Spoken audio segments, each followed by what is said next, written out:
President, are you aware that we have about 750,000 pistols and rifles in private hands? Of course, more than the police and military combined. And of course, this is according to a survey, a Geneva-based small arms survey.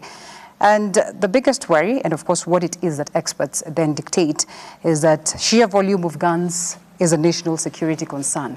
If everybody were to go out and protect themselves, the police within the law, the people, Kenyans who seem to have lost faith in the aspect of security, that's why they'll go around, in search of guns and all that, some of them unlicensed. What would it mean?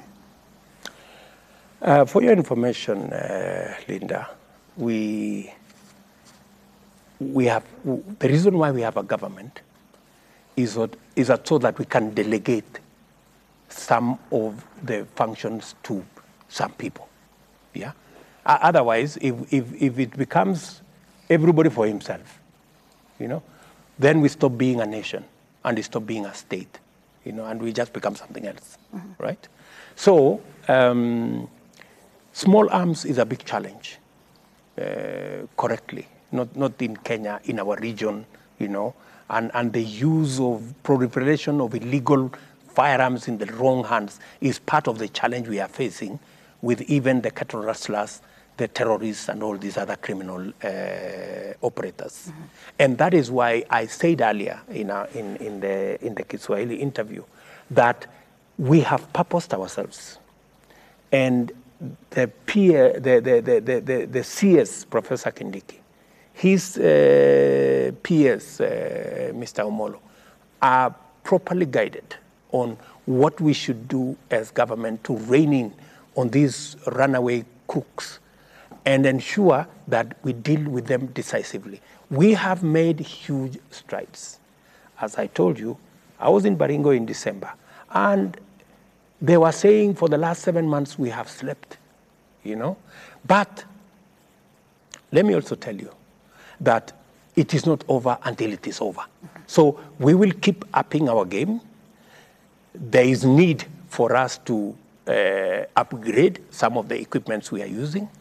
There is need for us to enhance our mobility for our security forces.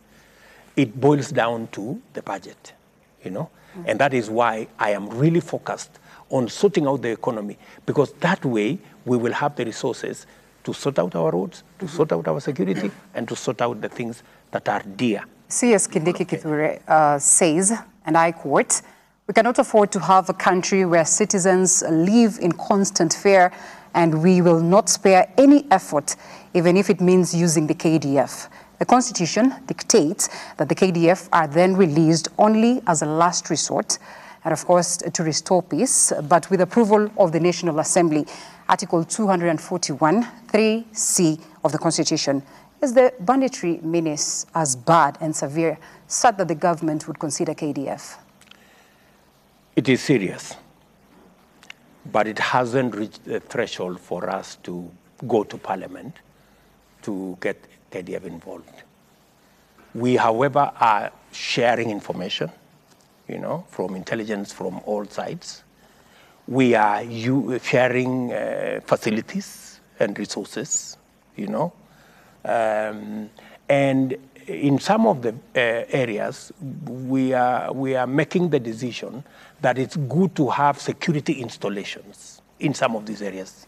Like, for example, in that whole North Rift, we're going to have some of the training facilities for our security agencies to cement government presence in some of those areas, and to make sure that whenever we need to deploy, we are not deploying from afar. So there will be, for example, a garrison being built up by the army in Lodwar. There will be another garrison that will be built in the Suguta Valley to make sure that people feel, because security is also presence, real presence. So we are deploying, all manner of interventions and strategies to make sure that we manage our security. Why don't we have a commission that, of course, a commission of inquiry that then would look into the extrajudicial killings, now that you mentioned the River Yala cases and as well the involvement of IPOA and IMLUs and all that? I already had a thorough meeting with IPOA, and we have agreed with them that it is not necessary for me to establish another task force when IPOA is there, and it is squarely within their mandate to tell us how did Kenyans end up being killed in this manner. And then it was business as usual.